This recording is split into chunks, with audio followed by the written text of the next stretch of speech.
നമുക്ക് ഒരുപാട് ആളുകൾ നമ്മുടെ സ്റ്റുഡിയോയിലൊക്കെ വരുന്നുണ്ട്. അവരുടെ പെർഫോമൻസ് ഒക്കെ നമ്മൾ ഒരുപാട് പകർത്തിയിട്ടുണ്ട്. പ്രത്യേകിച്ച് ഇൻസ്ട്രുമെന്റ്സ് ഒക്കെ ഉണ്ടല്ലോ, ഭയങ്കര രസമാണ്. വാദ്യോപകരണങ്ങൾ അതും ഒരു അനുഗ്രഹമാണ്. ഇതുപോലെ അത് കാണുമ്പോൾ നമുക്ക് തോന്നും ഇത് വളരെ സിമ്പിൾ ആയിരിക്കും, പക്ഷെ അങ്ങനെയല്ല.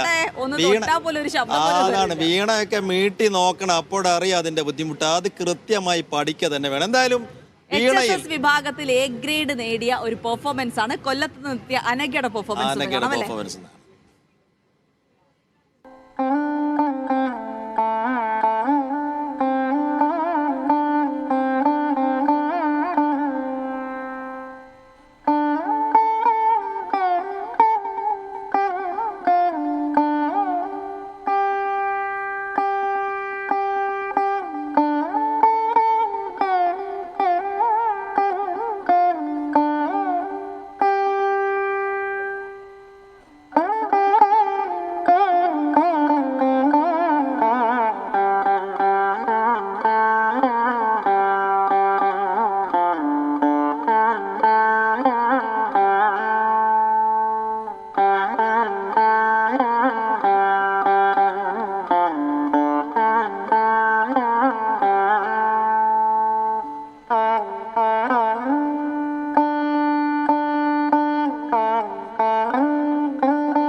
അങ്ങനെ നല്ല മനോഹരമായി അല്ലേ, ഏതോ വാർമെങ്കിലും. അതെ.